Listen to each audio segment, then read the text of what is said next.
நம்ம தான் முதல்ல இந்த விஜய்க்கு மக்கள் மத்தியில 19.6% 19% மேல ஆதரவு இருக்குன்ட்டு அந்த இடைத்தேர்தல் நடந்த களத்துல இருந்த சூழ்நிலையை வச்சு நம்ம சொன்னோம். தமிழ்நாடு முழுக்க இல்ல அந்த ஸ்டடி. இந்த வெற்றின்றது அதுக்கு அந்த காயத்திற்கு மருந்து தடவுனது மாதிரி அமைஞ்சிருக்குது. இருந்தாலும் அந்த காயம் உள்ள இருக்கு, ஆறாத ரணமா இருக்கு அப்படின்றத நம்ம ஓரளவிற்கு இதுல ஊகிக்க முடியுது. அதுதான் இதுல வெளிப்படுது. இது விஜய்க்காக மட்டும் இல்ல, நம்ம எல்லா கட்சி தலைவர்களையுமே சில சமயங்கள்ல கடுமையான வார்த்தைகள்ல சொன்னாலும் அது மக்களுடைய பார்வையில இருந்து ஒரு சரியான கருத்தை தான் நம்ம சொல்லியிருக்கிறோம். சரியான பார்வையில இருந்து நம்ம சொல்லியிருப்போம். தரவுகளுடைய அடிப்படையில ஆதாரபூர்வமாக சொன்ன முதல் ஆய்வு நம்முடைய ஆய்வு தான். விஜய் இது கொஞ்சம் ஒரு ஆர்வத்துல அதிகப்படுத்தி சொல்றது மாதிரி இருக்கு, மிகப்படுத்தி சொல்றது மாதிரி. ஜனநாயகம் அப்படின்றது இந்த தேர்தலை பொறுத்த மட்டும் ஒரு ஃபேக்டரா வேலை செய்யல.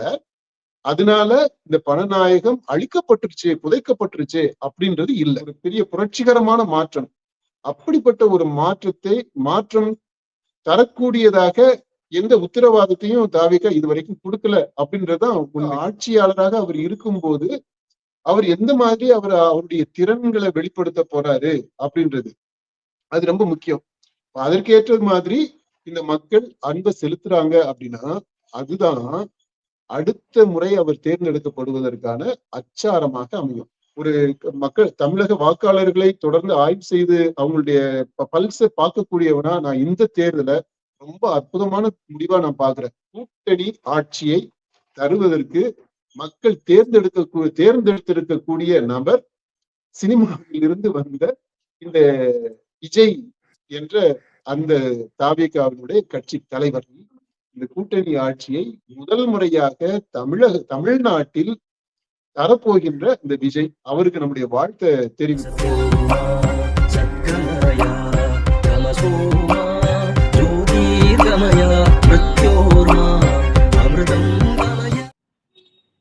தாவேகா தலைவரும் விரைவில் முதல்வராக பதவியேற்கக்கூடிய முதல்வர் விஜய் அவர்களும் வாக்காளர்களுக்கு நன்றி செலுத்தும் விதமா ஒரு அறிக்கை வெளியிட்டிருக்கிறாரு. அந்த அறிக்கையில என்ன சொல்லியிருக்கிறாரு அப்படிங்கறத பார்த்துடலாம். முதல்ல வழக்கம் போல என் நெஞ்சில் குடியிருக்கும் அனைவருக்கும் வணக்கம் அப்படிங்கறத சொல்லிதான் ஆரம்பிச்சிருக்கிறாரு.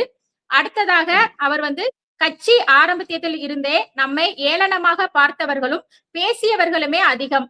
அரசியலில் இது இயல்பே என்றுதான் நாமும் அதை கடந்து வந்தோம். எவரையும் சாராமல் மக்களை மட்டுமே நம்பி தேர்தல் களத்திலும் தில்லாக நின்றோம் அப்படிங்கிறத சொல்லியிருக்கிறாரு. ஆமா, அது முதல் பாராவா சொல்லியிருக்கிறாரு. இப்ப இத வாசித்த உடனே எனக்கு ஃபர்ஸ்ட் ஸ்ட்ரைக்கிங் என்ன பட்டுச்சுன்னா, மக்கள் இவ்வளவு ஏகோபித்த ஆதரவு கொடுத்து முதல்வர் ஆக்கிட்டாங்க. அவர் முதல்வர் ஆயிடுறாரு. இப்போ இன்னும் சில மணி நேரங்கள் தான் கவுண்ட் டவுன் ஆரம்பிச்சிருச்சு அவரு முதல்வர் ஆகுறதுக்கு.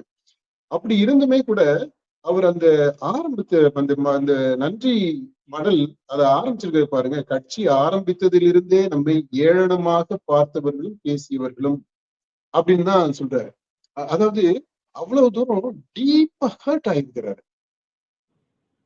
அதாவது இவ்வளவு பெரிய மகத்தான வெற்றியை கொண்டாடக்கூடிய சூழ்நிலையிலையும் கூட அவருக்கு ஃபர்ஸ்ட் எது மேலோங்கி இருக்குதுன்னா, இந்த மாதிரி நம்மள ஏளனமா பார்த்து பேசினது அப்படின்றது அவருக்கு அவ்வளவு தூரம் ரொம்ப ஆழமான ஒரு தாக்கத்தை பாதிப்பை ஏற்படுத்தியிருக்கு. மனசளவுல காயப்பட்டிருக்கிறாரு. அந்த காயம் இந்த வெற்றின்றது அதுக்கு அந்த காயத்திற்கு மருந்து தடவுனது மாதிரி அமைஞ்சிருக்குது. இருந்தாலும் அந்த காயம் உள்ள இருக்கு, ஆறாத ரணமா இருக்கு அப்படின்றத நம்ம ஓரளவிற்கு இதுல ஊகிக்க முடியுது. அதுதான் இதுல வெளிப்படுது. அதனால அவருடைய உணர்வுகளை நாம புரிஞ்சுக்கிறோம். எவ்வளவு தூரம் அவரு உண்மையிலேயே அந்த அந்த வேதனையை அனுபவிச்சு இருக்கிறாரு, இன்னும் அதுல இருந்து முழுசா மீண்டும் வரல அப்படின்றத நம்ம புரிஞ்சுக்கிறோம். மக்களை மட்டுமே நம்பி பிரச்சாரத்திலுமே கடைசி நிமிஷம் வரையும் சொல்லிட்டு இருந்தாருலப்பா, எல்லா வழிகளையும் தாங்கி கொண்டு உங்களுக்காக வரேன் அப்படிங்கறதான அவருடைய இதாக இருந்துச்சு. அந்த வலியோட வெளிப்பாடுதான் இது அப்படிங்கறத நம்ம எடுத்துக்கலாம்ல. ஆமா, அந்த வலி இன்னும் முழுசாக அவருக்கு குணமாகல. அதை இன்னும் முழுசா அவர் கடந்து வரல. நம்ம என்ன வலி அப்படின்றது தெரியல நமக்கு. இப்பவுமே கூட என்ன வலிகளை அவரு மற்றவர்களோ மற்ற அரசியல் கட்சி தலைவர்களோடு ஒப்பிடும் போது இவருக்கு பிரத்யேகமா என்ன வலிகள் இருந்திருக்கு அப்படின்றது நமக்கு தெரியல. ஏன்னா அரசியல்ல அவரே சொல்றாரு பாத்தீங்களா, அரசியலில் இது இயல்பே என்றுதான் நாமும் அதை கடந்து வந்தோம் அப்படின்றாரு. இப்போ இவ இவரையும் நம்ம எடப்பாடி பழனிசாமியும் கூட எடுத்துக்கங்களேன்.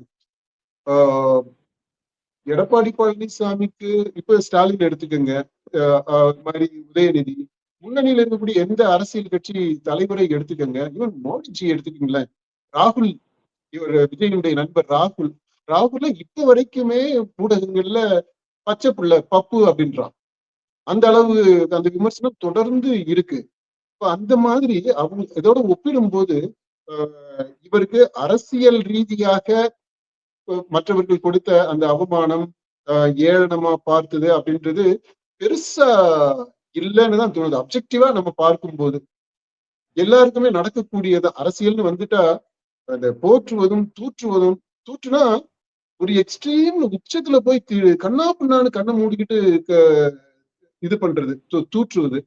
புகழ்ந்தாலும் அதே மாதிரி ஒரு கொத்தடிமை லெவல்ல போயிட்டு புகழ்றது. இந்த ரெண்டு எக்ஸ்ட்ரீமுமே அரசியல்ல சகஜம். அது டக்கு டக்குன்னு மாறக்கூடியதையும் நம்ம பார்த்துக்கிட்டு இருக்கிறோம். இப்ப இந்த அலையன்ஸ் எல்லாம் பாத்தீங்கன்னா மாறிக்கிட்டே இருக்குது பாருங்க. இப்ப அந்த டிராமாவெல்லாம் நம்ம பாக்குறோம், கண்ணு முன்னாடி நடந்துகிட்டு இருக்கு.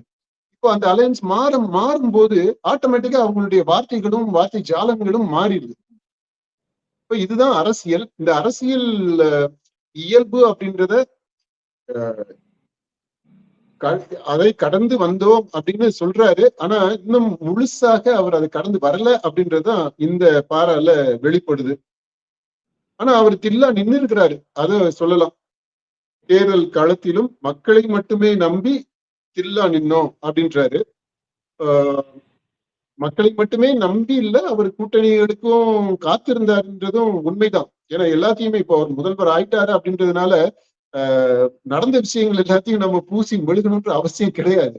அவரு கூட்டணிக்காக காத்திருந்தார், கூட்டணிக்காக பேரங்கள் எல்லாம் பேசப்பட்டது, நெகோசியேஷன்ஸ் நடந்தது அப்படின்றது எல்லாமே உண்மைதான்.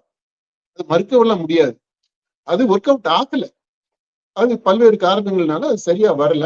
அந்த சூழ்நிலையில அத கூட்டணிக்கு வராம இருந்தவங்க இவரை அண்டர் எஸ்டிமேட் பண்ணியிருந்தாங்க அப்படின்ற அதை வேணா நம்ம சொல்லலாம், ஒத்துக்கலாம். இவருக்கு என்ன சப்போர்ட் இருக்க போகுது அப்படின்ற அந்த காரணம், அது ஒரு முக்கியமான காரணம் ஏன் கூட்டணிக்கு வரல அப்படின்றது. ஆனா இவரு கூட்டணிக்காக எதிர்பார்த்தார் அப்படின்றது உண்மை. அந்த கூட்டணி வராத பட்சத்துல இவர் மன சோர்ந்து போயிடல. அதெல்லாமே அவருக்கு ஒரு கஷ்டமா தான் இருந்திருக்கும். ஆனா அதை தாண்டி வந்துட்டார். தாண்டி வந்து அப்புறம் தான் தேர்தல் களத்தில் தில்லாக்கி நிக்கிறாரு. அடுத்த பாராவுக்கு போலாம். நடுநிலை என்ற பெயரிலும் விமர்சனம் என்ற பெயரிலும் முகமுடி அணிந்த அவமானங்களும் அவதூறுகளுமே நமக்கு பரிசளிக்கப்பட்டன.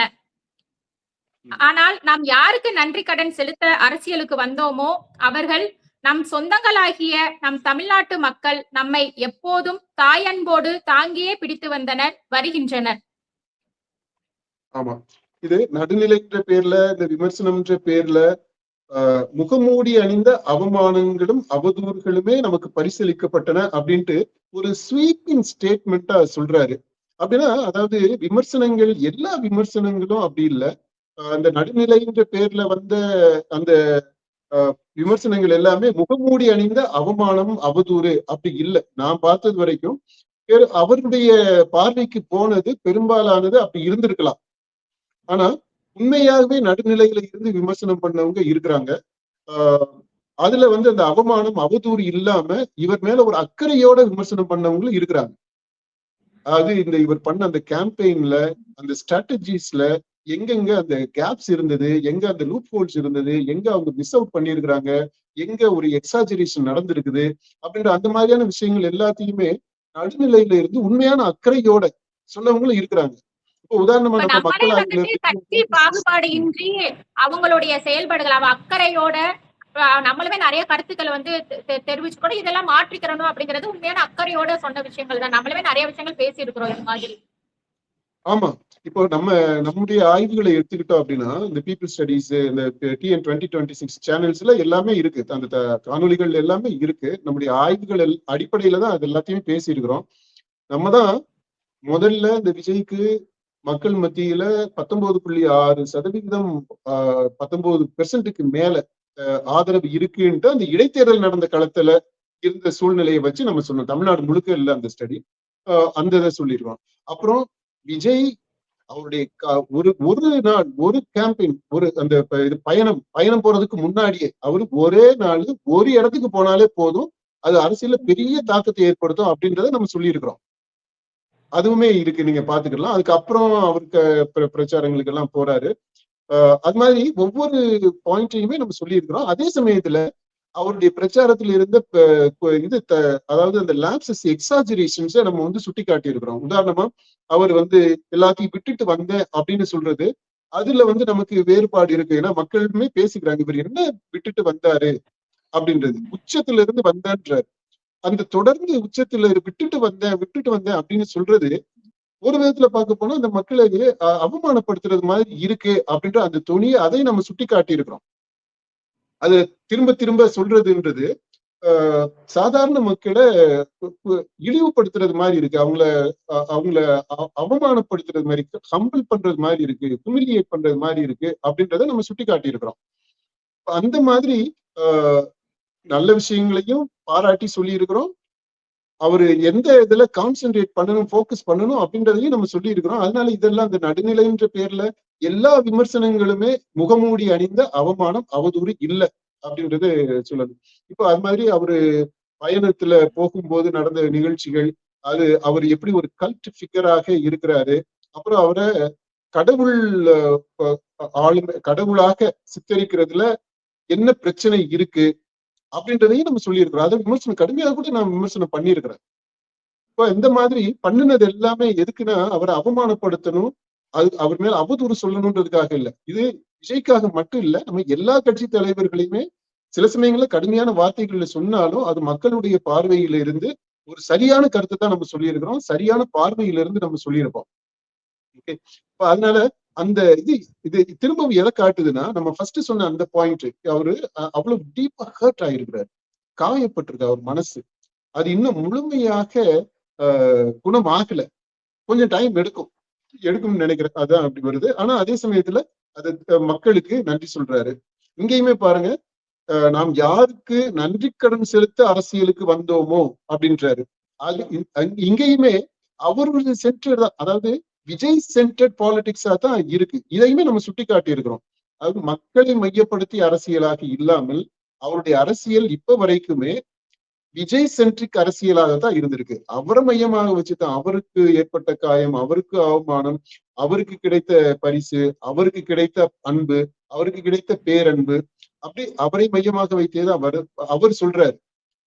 அரசியல் களம்ன்றது நம்ம பார்க்கும்போது அதை நம்ம கரெக்டா சுட்டி காட்டி இருக்கிறோம். விஜய் எப்போ அரசியலுக்கு வந்தாரோ, எப்போ கட்சி ஆரம்பிச்சாரோ, அதுல ரொம்ப முக்கியமா குறிப்பிடத்தக்க விதத்துல விக்கிரவாண்டி பீசாலை மாநாடு எப்போ நடந்துச்சோ அப்போ இருந்து தமிழ்நாடு அரசியல் முழுக்கவே விஜயை மையமாக கொண்டு, விஜய் தான் அச்சு, அந்த அச்சை சுற்றி சுழலக்கூடியதாகத்தான் தமிழ்நாடு அரசியல் இருந்திருக்கு.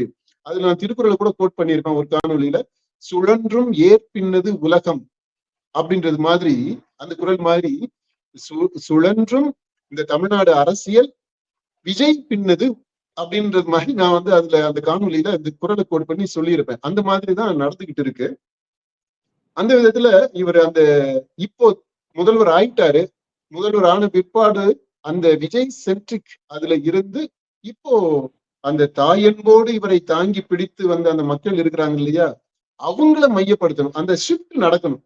இன்னும் அந்த ஷிஃப்ட் நடக்கல அப்படின்றத நான் பாக்குறேன். அடுத்த பாயிண்ட் போகும். அந்த தாயன்போடுதான் இந்த தேர்தலிலும் நமக்கு அளப்பரிய அன்புடன் அமோகமான வாக்குகளை அள்ளி தந்துள்ளனர். இந்திய அரசியல் களத்தையே அதிர வைத்திருக்கும் இந்த தேர்தல் ஒரு அதிசய தேர்தல் என்றும் அது பல்வேறு வகைகளிலும் நிரூபணமானது. ஆமா, இது ஒரு அதிசய தேர்தல் அப்படின்னு சொல்லிட்டு அந்த பல்வேறு வகையில நிரூபணமானதுன்றாரு இல்லையா, அதை அடுத்த பாராள சொல்றாரு. அதை நம்ம பேசுவோம், அதை வாசிங்க. அதுல ஏராளமான காரணிகள் இருந்தாலும் குடும்பத்தையே தங்கள் அடரன்பால் வழிநடத்திய குழந்தை செல்வங்கள் தான் அதிசய தேர்தலுக்கான ஆழமான காரணிகளில் ஒன்றாக மாறி நிற்கின்றனர். இந்த பாயிண்ட் சூப்பரான பாயிண்ட். இத முதல் தடவையா ஆய்வு பூர்வமா களத்திலிருந்து பெற்ற தரவுகளுடைய அடிப்படையில நாம தான் முதல்ல சுட்டி காட்டி இருக்கிறோம். அதாவது இந்த யங் பேரண்ட்ஸ் அப்படின்ட்டு ஒரு கேட்டகரி இருக்கிறாங்க. அந்த யங் பேரண்ட்ஸ் வீட்டுல எல்லாமே இந்த ஜென் ஆல்பா குழந்தைகள், அதாவது ஜெனரேஷன் ஆல்பான்னா 14, 15 அந்த அந்த டயத்துல பிறந்த பசங்க, அதாவது இப்போ இருக்கக்கூடிய ப்ரீ டீன்ஸ், 13க்கு முந்தினவங்க, அதை விட இளையவங்க, ப்ரீ டீன்ஸ் பேரு. அது மாதிரி இந்த சைல்டு அவங்க இருக்கக்கூடிய இந்த யங் பேரண்ட்ஸ், இளம் பெற்றோர், அவங்களுடைய வாக்கு விஜய்க்கு ஆதரவாக இருக்க போகுது. அது அப்புறம் நம்ம இன்னொரு இதுலயும் சொன்னோம், செல்லக்குட்டி சொல்றதா சொந்த புத்தி சொல்றதா அப்படின்ற அந்த கிரைசிஸ், அந்த டிலமா, அதுல இந்த யங் பேரண்ட்ஸ் இருக்கிறாங்க. அவங்களுடைய முடிவு 23ஆம் தேதி என்ன பண்ணாங்கன்றத 24ஆம் தேதி நம்முடைய களத்திலிருந்து பெற்ற தரவுகளுடைய அடிப்படையில் நம்ம சொன்னோம்.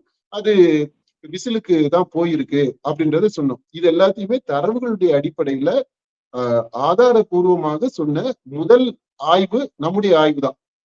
அதுக்கப்புறம் தான் மற்றவங்க எல்லாருமே இந்த பாயிண்ட பேசி இருக்கிறாங்க.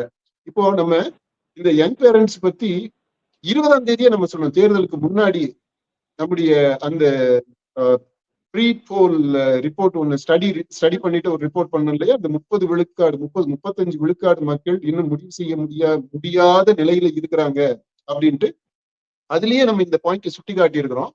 நீங்க ஏற்கனவே இன்னொரு காணொலியில நீங்களே சொல்லியிருப்பீங்க, நம்ம சொன்ன பிற்பாடுதான் விஜயே சென்னையில அவர் பிரச்சாரம் மேற்கொண்டப்போ கடைசி பிரச்சாரம் அன்னைக்குதான் வந்துட்டு குழந்தைகளை மையப்படுத்தி அவர் வந்து சொன்னாரு, குழந்தைகள் வந்து அடம் பிடித்து ஓட்டு போட சொல்லுங்க அப்படிங்கறத சொன்னதே நம்ம ரிப்போர்ட்டுக்கு அப்புறம் தான். ஆமா, இப்போ இந்த இது நடந்திருக்குது அப்படின்றது, விஜய் சொன்ன அந்த அப்பீலுக்கு ரெஸ்பான்ஸ் கிடைச்சிருக்குதுன்றத நம்ம 24ஆம் தேதி போட்ட காணொலியில நம்ம அதை சொல்லி இருக்கிறோம். ஏன்னா 23, 24 2 நாளும் களத்திலிருந்து பெற்ற அந்த தரவுகள் அடிப்படையில. இப்போ இந்த குழந்தைகளை அதிசய தேர்தலுக்கு பயன்படுத்தினது சரியா தப்பா அப்படின்றத பற்றி பெரிய விவாதங்கள் போய்கிட்டு இருக்கு. தேர்தல் ஆணையத்துல கம்ப்ளைண்ட் எல்லாம் பண்ணாங்க, குழந்தைகள் உரிமைகள் காக்கக்கூடிய அந்த எல்லாம் சொன்னாங்க. நம்ம அதை விட்டு கேள்விகளே எழுப்பணும். குழந்தைகள் உரிமைகள்ட்டு இதுக்கு வர்றீங்களே, ஒரு பாப்புலரான ஒரு விஷயம் உடனே சென்சேஷனலா இருக்குதுன்ட்டு இங்க வர்றீங்க. இதனால புகழ் வெளிச்சம் ஈஸியா உங்களுக்கு கிடைச்சிரும் அப்படின்றதுக்காக வர்றீங்க. ஆனா இதை விட ரொம்ப மோசமான விதத்துல குழந்தைகளை பயன்படுத்தக்கூடிய, அபியூஸ் பண்ணக்கூடிய நிகழ்வுகள் நடந்துகிட்டே இருக்கு. Children are being merchandised, commercialised, they are being sold. அந்த மாதிரி அதெல்லாம் இருக்கு. அதெல்லாம் கண்டுக்காம இருக்கிறீங்க அப்படின்றத நம்ம சுட்டி காட்டி இருக்கிறோம். அந்த இந்த காணொலிகள்லாம் பார்க்காதவங்க தயவு செய்து அதெல்லாம் பாருங்கப்பா. சரி, அடுத்த பாயிண்ட். ஒரு மாபெரும் மாற்றத்துக்கான இந்த தேர்தல் அரசியல் போரில் வென்றது நம் தமிழக வெற்றி கழகம் மட்டுமன்று, தமிழக மக்களின் மனங்களில் ஆசை ஆசையாக வளர்த்தெடுக்கப்பட்ட உணர்வு பூர்வமான ஜனநாயகமும் தான். அதனால்தான் தமிழகத்தில் ஒரு அரசியல் கலாச்சாரமாகவே மாறி அச்சுறுத்தி கொண்டிருந்த பணநாயகம் ஆழ குழி தோண்டி புதைக்கப்பட்டது. சூப்பரான பாயிண்ட். ஏன்னா இதையுமே இந்த 2026 தேர்தலினுடைய தனித்துவம் அப்படின்னு சொல்லிட்டு நம்ம லிஸ்ட் பண்ணதுல இதை ஒரு முக்கியமான பாயிண்டா ஹைலைட் பண்ணியிருப்போம். பணம்ன்றது விநியோகப்படுது. இப்ப விநியோகிச்சுக்கிட்டு இருக்கிறாங்க கட்சிகள், அந்த பாரம்பரிய கட்சிகள், பணக்கார கட்சிகள் பண்ணிட்டு இருக்கிறாங்க. விஜய் கட்சியும் ஏழை கட்சி கிடையாது, அதுவும் பணக்கார கட்சி தான், பணம் நிறைய புழங்கக்கூடிய கட்சி தான். ஆனா பண விநியோகம் அப்படின்னு வரும்போது, வாக்குக்கு பணம் போது இந்த பெரிய கட்சிகள் கொடுத்தாங்க. அதுலயே பாதியில ஸ்டாப் பண்ணிட்டாங்க, அதுக்கு எஃபெக்ட் இல்லைன்ட்டு. அந்த இதை நம்ம சுட்டி காட்டி இருக்கிறோம். அப்பதான் பணம்ன்றது இந்த தேர்தலை பொறுத்த மட்டும் இல்ல, சூப்பர் வீனிங் ஃபேக்டரா இல்ல, அது நிர்ணயிக்கக்கூடிய காரணியாக இல்ல, அது வந்து ரொம்ப இன்சிக்னிபிகண்டா இருக்கு அதனுடைய இம்பாக்ட் அப்படின்றத நம்ம சுட்டி காட்டணும். இப்போ அது மாதிரி சொன்னதுனால இந்த பணம், அந்த பண நாயகம் ஆழ குழி தோண்டி புதைக்கப்பட்டுருச்சா அப்படின்னா இல்ல. பணநாயகம் தற்காலிகமாக மேற்கொள்ளப்பட்டிருக்கிறது அப்படின்னு தான் நம்ம சொல்ல முடியும். இந்த விதத்துல விஜய் இது கொஞ்சம் ஒரு ஆர்வத்துல அதிகப்படுத்தி சொல்றது மாதிரி இருக்கு, மிகப்படுத்தி சொல்றது மாதிரி இருக்கு. ஜனநாயகம் இன்னைக்கு சூழ்நிலையில நம்முடைய களத்துல இருந்து வரக்கூடிய ரிப்போர்ட்ஸ்ல இருந்து அதை வச்சுக்கிட்டு நான் சொல்றேன், அரசியல் கலாச்சாரமாகவே மாறி அச்சுறுத்தி கொண்டிருந்த இந்த பணநாயகம் இந்த தேர்தலில் தற்காலிகமாக கடந்து அது மேற்கொள்ளப்பட்டிருக்கிறது. அது ஆழ குழி தோண்டி புதைக்கப்படவில்லை, மறைக்கப்பட்டிருக்கிறது, மறக்கப்பட்டிருக்கிறது, தாண்டி வரப்பட்டிருக்கிறது. அது இருக்கு. அதை தாண்டி இப்ப இந்த தேர்தல் வந்திருக்கு, வாக்களித்தவர்கள் வந்திருக்கிறாங்க. இந்த பணம் எப்போ இது குழி தோண்டி புதைக்கப்படும் தெரியுமா? யாருமே பணம் கொடுக்காம இருக்கும்போது. இப்ப என்ன இந்த தேர்தல் என்ன நடந்துச்சுன்னா, பணம் கொடுத்தாங்க, அதை அவங்க வாங்கிக்கிட்டாங்க. வாக்காளர்கள் எல்லாரும் வாங்கிக்கிட்டாங்க. வாங்கிக்கிட்டு இவரே இல்லைன்னா அவங்க பணம் அக்கௌண்ட் வாங்கிக்கோங்க, பணமா வாங்கிட்டு விசில் போட்டு போடுங்கன்னு சொன்னார்லப்பா. பணம் அப்படின்னு தானே சொன்னாரு. அப்புறம் எப்படி இது வந்து புலி தோண்டி புதைக்கப்பட்டுச்சுன்னு நீங்க சொல்லுவீங்க? வாக்குக்கு பணம் கொடுக்கறதுன்றது இருக்கு. பணம் பரிசுகள் கொடுக்கறாங்க. அது எல்லாமே இருக்கு. அது ஆனா அதனால நான் வந்து ஓட்டு அந்த கட்சிக்கு போடணும் அப்படின்ற அந்த நிர்பந்தம் இருக்கு இல்லையா, அதை தாண்டி வந்திருக்கிறாங்க. மன உறுத்தல் இருக்கும் இல்லையா, ஐயோ கை நீட்டி காசை வாங்கிட்டோம், எப்படி ஏமாத்துறது, எப்படி மாத்தி போடுறதுன்னு இருக்கும் பாத்தீங்களா, அந்த அந்த குற்ற உணர்ச்சி இருக்கு பாருங்க, அந்த கில்ட் ஃபீலிங், அந்த மன உறுத்தல், அந்த சுருக்குன்னு தைக்கும் பாத்தீங்களா மனசுக்குள்ள, அதை தாண்டி வந்துட்டாங்க. அப்ப அந்த பணம் கொடுக்கறதுன்றது இருக்கு, அந்த உறுத்தல் தான் தாண்டி வரப்பட்டிருக்கு. இப்போ இது வந்து கல்ச்சராகவே கலாச்சாரமாகவே மாறி இருக்குது பாத்தீங்களா, அந்த கலாச்சாரம் மாறணும், அரசியல் கலாச்சாரம் மாறணும், அதாவது பொலிட்டிக்கல் கல்ச்சர் மாறணும். அப்ப பொலிட்டிக்கல் கல்ச்சர் மாறணும் அப்படின்னா அந்த கல்ச்சுரல் பாலிடிக்ஸ்லயும் அந்த தாக்கம் வரணும். அது ரெண்டும் இணைந்து தாவேகாவுமே போகக்கூடிய. எல்லா தொகுதிகளிலுமே பணம் கொடுக்கலன்னு சொல்ல முடியாது. சில குறிப்பிட்ட ஏரியாக்கள்ல வந்து இவங்களுமே பணம் கொடுத்திருக்கிறாங்க. பணம் கொடுத்துதான் மத்த கட்சிகள் மாதிரி இல்லைனாலும் இவங்களுமே பணம் கொடுத்திருக்கிறாங்க வாக்காளர்களுக்கு. ஆமா. அடுத்து இல்லப்பா, இந்த பணநாயகம்னு சொல்லும் போது இந்த தேர்தலுக்கு பண செலவு இருக்குது இல்லையா, இந்த தேர்தல்ல கலந்துக்கணும் அப்படின்னா அதுக்கு செலவு இருக்கு இல்லையா. தேர்தல் ஆணையம் ஒரு குறிப்பிட்ட சில லட்சங்களை நிர்ணயம் பண்ணியிருக்கு. ஆனா அதை விட அதிகமாக தான் எல்லா கட்சிகளுமே, நாம் தமிழரை தவிர மற்ற எல்லா கட்சிகளுமே அதிகமாக தான் செலவு பண்ணியிருக்காங்க. தாவிகா முதற்கொண்டு எல்லா கட்சிகளுமே அப்படிதான் செலவு பண்ணியிருக்கிறாங்க. ஏன்னா அது அந்த அப்ப எக்ஸ்ட்ராவா செலவு பண்ண பணம் எப்படி, அதை எப்படி நியாயப்படுத்த முடியும் இல்ல. அதனால இந்த பணநாயகம் அப்படின்றது இந்த தேர்தலை பொறுத்த மட்டும் ஒரு ஃபேக்டரா வேலை செய்யல. அதனால இந்த பணநாயகம் அழிக்கப்பட்டுருச்சு, புதைக்கப்பட்டுருச்சு அப்படின்றது இல்ல. அடுத்து தமிழக வெற்றிக் கழகம் மாற்றத்திற்கான மாபெரும் முதன்மை சக்தியான அரசியல் இயக்கம் என்பது இதன் மூலம் ஆழமாகவும் அழுத்தமாகவும் நிரூபிக்கப்பட்டுள்ளது. நியாயமான நேர்மையான பார்வை கொண்ட அனைவரும் இதை அப்படியே ஏற்பர் என்பதே அடர் உண்மை. அதாவது மாற்றத்திற்கான முதன்மை சக்தி அப்படின்றத இவரு முதல்ல இருந்தே சொல்லிக்கிட்டு இருக்கிறாரு. இது மாற்று சக்தின்னு இல்ல. ஆக்சுவலா இதுல இந்த ரொம்ப கிளவரா இதை எழுதி கொடுத்தவங்க மாற்றமும் முதன்மையும் ரெண்டையும் கம்பைன் பண்ணி விட்டுட்டாங்க. இதுவரைக்கும் அதுக்கு முன்னாடி எல்லாம் நீங்க பார்த்தீங்கன்னா மாற்றம்ன்றதை பத்தி விஜய் சொல்ல மாட்டாரு. முதன்மை சக்தி, தூய சக்தி, தீய சக்தி, அந்த அந்த எதிர் முனைகள்ல இவங்க தூய சக்தியாகவும் திமுக தீய சக்தியாகவும் இருக்கும். அப்படி அந்த ரெட்டாரிக்ஸ்ல தான் போயிருப்பாரு.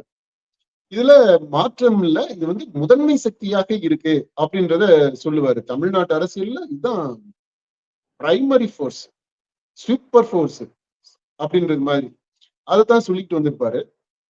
அந்த விதத்துல இது முதன்மை சக்தியாகத்தான் இந்த தேர்தல் முடிவுகளை பார்க்கும்போது கண்டிப்பாக இது முதன்மை சக்தியாக வந்திருக்கு. அது உண்மை.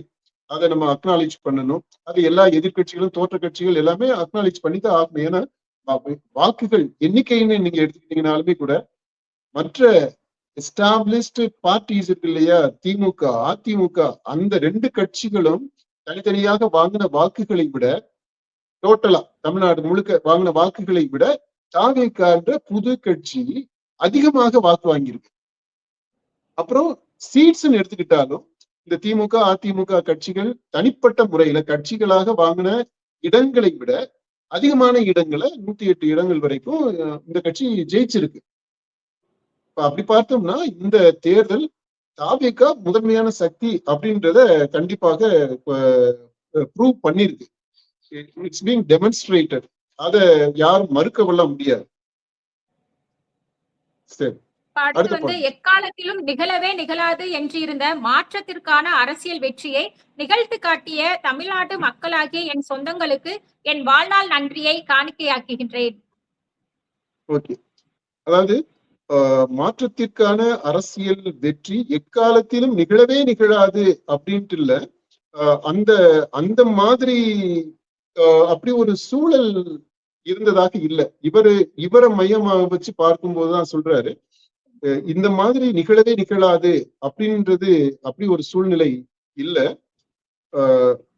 மாற்றத்திற்கான அரசியல் வெற்றியை அடைந்திருக்கு அப்படின்னு சொல்லும் போது, இப்ப விஜய் முன்வைத்திருக்கக்கூடிய அரசியல் முதன்மை சக்தி அப்படின்ற அளவுல நாம உடன்படுறோம்.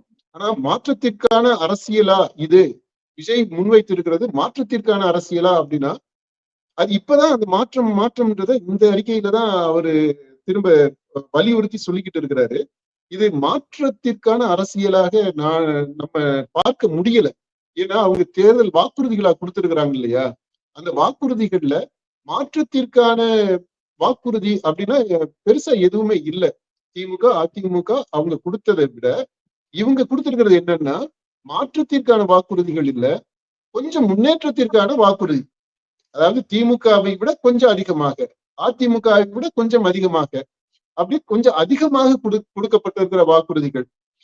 அப்போ கொஞ்சம் முன்னேற்றம் அப்படின்னு வேணா சொல்லலாம். மக்களினுடைய வாழ்க்கை தரத்தில் கொஞ்சம் முன்னேற்றம் அடைவது, அந்த முன்னேற்றத்திற்கான அரசியல் வெற்றி அப்படின்னு நம்ம எடுத்துக்கலாமே தவிர, இது தாவிக்க வந்ததுனால அரசியல் முழுமையாக பெரிய அளவுல ராடிக்கலாக வேரோட்டமாக மாற்றம் வரப்போகுது அப்படின்னா ஒருவேளை வரலாம். ஆனா அவங்க இதுவரைக்கும் கொடுத்திருக்கக்கூடிய அந்த ப்ராமிசஸ், அவங்களுடைய ஆட்சி எப்படி இருக்கும்ன்றத பற்றி சொல்லி இருக்கிறாங்க இல்லையா?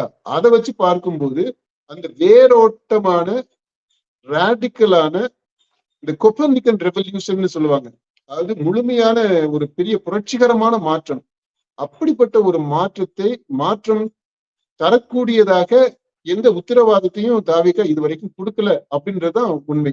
ஆனா கண்டிப்பா அவங்க கொடுத்திருக்கிறதுல முன்னேற்றம் திமுக அதிமுகவை விட அதிகமான சில நலத்திட்டங்கள், சில சலுகைகள், அந்த மாதிரி இது எல்லாத்தையுமே சொல்லி இருக்கிறாங்க. அடுத்ததா அவர் சொல்லியிருக்கிறது, நம் சொந்தங்களுக்கு நன்றி செலுத்தும் அதே வேளையில் நம் கழக தோழர்கள், அனைத்து நிலை நிர்வாகிகள், விர்ச்சுவல் வாரியர்ஸ் என உங்கள் ஒவ்வொருவருக்கும் தனித்தனியாக என் நெஞ்சார்ந்த நன்றி அறிதலை தெரிவித்துக் கொள்கிறேன் அப்படின்னு சொல்லியிருக்கிறார். ஆமா ஆமா, அதுல நன்றி தெரிவிச்சதுல அந்த வர்ச்சுவல் வாரியர்ஸ் இருக்கிறாங்க இல்லையா, அவங்களுக்கு சிறப்பான முறையில அவர் நன்றியை தெரிவிக்கணும்னு நினைக்கிறேன். தனித்துவமா கழக தோழர்கள், அனைத்து நிலை நிர்வாகிகள், அவங்க எல்லாருக்கும் சொல்ற நன்றியை விட இந்த வர்ச்சுவல் வாரியர்ஸுக்கு அதிகமா நன்றி சொல்லணும். ஏன்னா அந்த டிஜிட்டல் உலகத்துக்குள்ள இருந்து அந்த வர்ச்சுவல் ரியாலிட்டி அதை கிரியேட் பண்ணது இந்த விஜய் என்ற திரைப்பிம்பம். அத ஒரு கல்ட் ஃபிகராக நிறுவி அந்த கல்ட் ஃபிகரை அப்படியே அரசியல் தளத்திற்கு, சினிமாவிலிருந்து அரசியல் தளத்திற்கு நகர்த்தி இங்க கொண்டு வந்து அந்த கல்ட் ஃபிகர் சினிமா ஃபிகர் கிடையாது, இப்போ வந்து political cult figure, political figure, CM candidate, CM figure அப்படி கொண்டு வந்து அந்த இதையுமே அடுத்த கட்டமா ஒரு ரொம்ப டேஞ்சரஸான ஒரு ஜோன் அது அவங்க பண்ணது. அது கடவுள் ஃபிகர் அப்படின்ற அளவுல கொண்டு வந்து நிறுத்தினாங்க. நல்ல வேளையா அந்த பிரச்சாரம் அதோட முடிஞ்சு தேர்தல் வந்துருச்சு. அந்த இது இருக்கு பாத்தீங்களா, அதை செய்தது இந்த வர்ச்சுவல் வாரியர்ஸ். ஆமா, இப்ப அது அப்புறம் ஸ்ட்ராட்டஜிஸ் என்ன அவங்க வந்து ஐடியா கொடுப்பாங்க, அதை எக்ஸிக்யூட் பண்றது வந்து இவங்க தானே. உட்கார்ந்து போன்லயோ அல்லது லேப்டாப்லயோ இல்ல டெஸ்க்டாப்லயோ உட்கார்ந்து இந்த வேலைகளை செய்யறது, அந்த அவங்களுடைய உலகமே டோட்டலாவே கனவு உலகம், வர்ச்சுவல் உலகம், ஆர்டிபிஷியல் செயற்கையாக உருவாக்கப்பட்ட உலகம். அந்த உலகத்துக்குள்ளேயே சஞ்சரிச்சுக்கிட்டு இருந்தவங்க, ஒரு ஃபேண்டசிக்குள்ளேயே இருந்தவங்க, அந்த ஃபேண்டசிய நிஜம்னு நம்பிக்கிட்டே இருந்தவங்க, நம்பிட்டு இருந்து கடைசியா ஓரளவிற்கு அந்த ஃபேண்டசிய இவங்க நம்பினத மக்களையும் நம்ப வச்சவங்க. நம்புறது மாதிரி நம்பக்கூடிய விதத்துல அது பேக்கேஜ் பண்ணி டிசைன் பண்ணி கொடுக்குறாங்க இல்லையா, அதுக்கு அவ்வளவு கிரியேட்டிவிட்டி வேணும். இது வந்து அவ்வளவு லேசாவெல்லாம் செஞ்சிட முடியாது. ஸோ அந்த இதை செஞ்ச வர்ச்சுவல் வாரியர்ஸ கண்டிப்பா தனித்துவமா அவங்களை குறிப்பிட்டு பாராட்டணும்ன்றது, பாராட்டி இருந்தா இன்னும் கூட நல்லா இருந்திருக்கும். இறுதியா வந்து இவ்வேளையில் நமக்கு இந்த தேர்தலில் வாக்களிக்க மறந்தாலும் எதிர்வரும் காலங்களில் நம்மை அதிகமாக நேசிக்க போகும் நம் சொந்தங்களுக்கும் என் அன்பை தெரிவித்துக் கொள்கிறேன் அப்படின்னு சொல்லி முடிச்சிருக்கிறாரு. இது நல்ல முத்தாய்ப்பா முடிச்சிருக்கிறாரு. இதுதான் ரொம்ப முக்கியம். இந்த கடைசி சென்டென்ஸ் இருக்கு பாத்தீங்களா, அதுதான் இவருடைய ஆட்சியினுடைய நிர்வாக திறனை அளக்கக்கூடிய ஒரு அளவுகோலா இருக்கும். எதை வச்சு எடை போடுறது அப்படின்னா, அந்த எடை போடுறதுக்கான அந்த கிரைட்டீரியன் இதுதான், சோல் கிரைட்டீரியன். அதாவது இந்த தேர்தலில் வாக்களிக்க மறந்தாலும் இருக்கிறாரு. அது ஒரு நாசுக்கா சொல்றாரு. வாக்களிக்காதவர்கள், எதிர்த்து வாக்களித்தவர்கள் அப்படின்னு வெளிப்படையா கூட சொல்லியிருக்கலாம். நமக்கு வாக்களிக்காதவர்கள் மறக்கவெல்லாம் இல்ல. வாக்களிக்க கூடாதுன்ட்டு எதிர்த்து வாக்களிச்சிருக்கிறோம். அதான் உண்மை.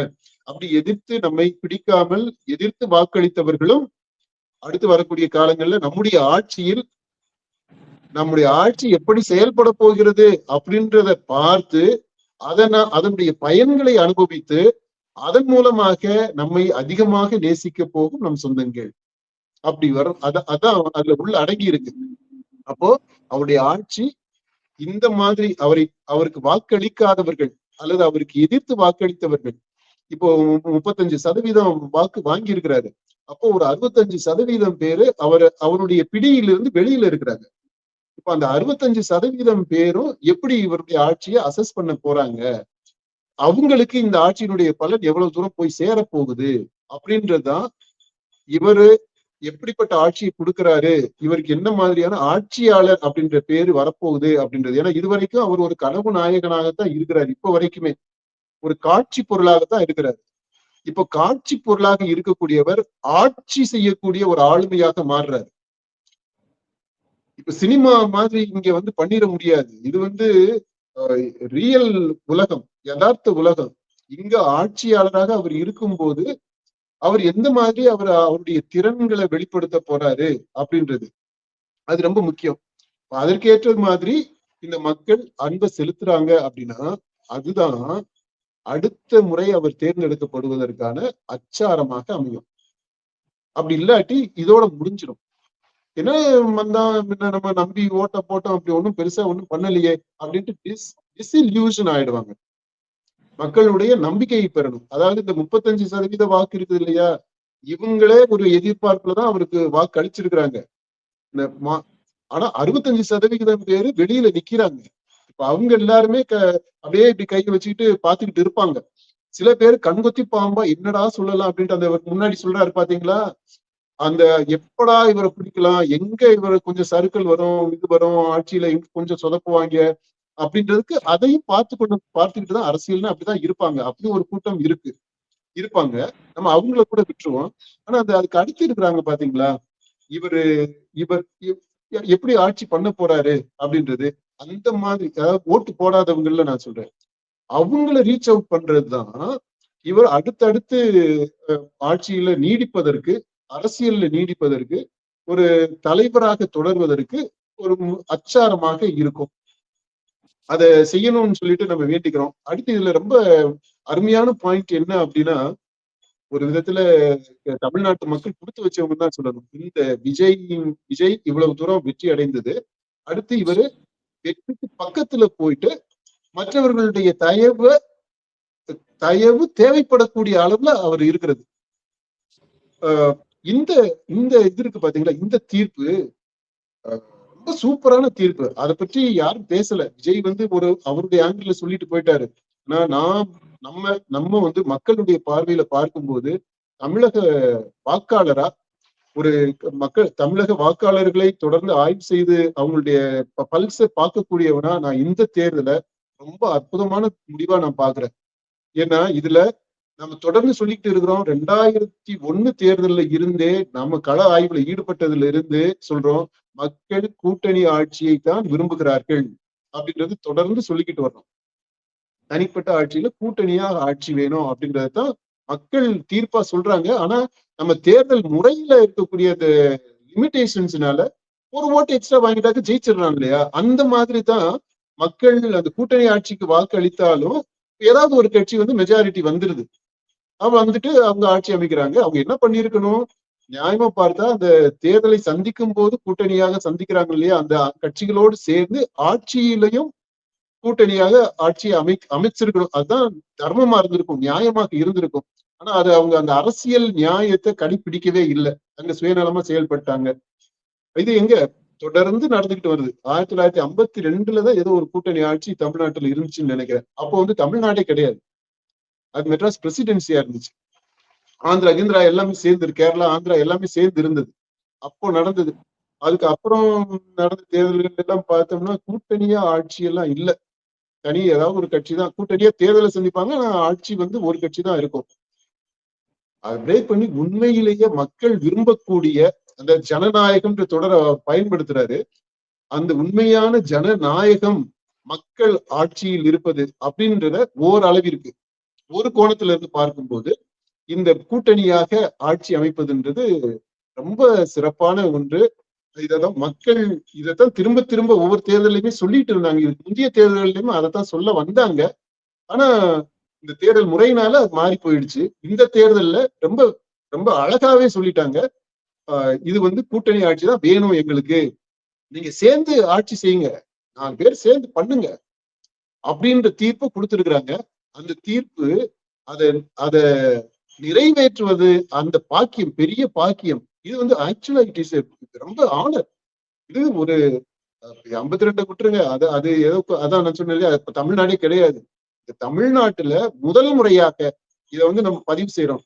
தமிழ்நாட்டுல முதலாவதாக இந்த மாதிரி ஒரு புதுமையான மக்களினுடைய உள்ள கிடக்கை, மக்களுடைய விருப்பத்தை, மக்களுடைய எண்ணத்தை, மக்களுடைய அவங்களுடைய ஆர்வத்தை, அவங்களுடைய கனவை, இது எல்லாத்தையும் நிறைவேற்றக்கூடிய கூட்டணி ஆட்சியை தருவதற்கு மக்கள் தேர்ந்தெடுத்திருக்கக்கூடிய நபர் சினிமாவில் இருந்து வந்த இந்த விஜய் என்ற அந்த தாவேகாவினுடைய கட்சி தலைவர்.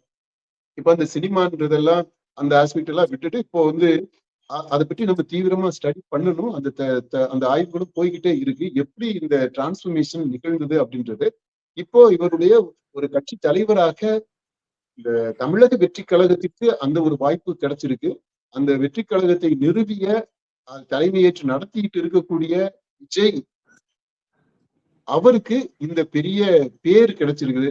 அந்த விதத்துல அவர் செய்த எல்லா சாதனைகளையும் விட நாம் பெருசா பாக்குறது, புதுசா பாக்குறது ரொம்ப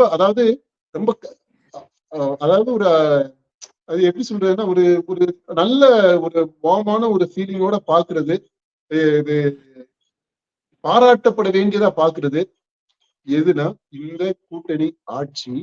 இந்த கூட்டணி ஆட்சியை முதல் முறையாக தமிழ்நாட்டில் தரப்போகின்ற இந்த விஜய் அவருக்கு நம்முடைய வாழ்த்தை தெரிவிப்போம். கூட்டணி ஆட்சியினுடைய தலைவராக இருக்கக்கூடிய இந்த கட்சிகளுடைய கூட்டணியை தலைமையேற்று நடத்துகின்ற முதல் அமைச்சராக இருக்கக்கூடிய முதல்வராக இருக்கக்கூடிய அந்த விஜய் அவருக்கு மிகப்பெரிய பேரு, மிகப்பெரிய ஆனர், ஒரு கௌரவத்தை நாட்டு மக்கள் வழங்கி இருக்கிறாங்க.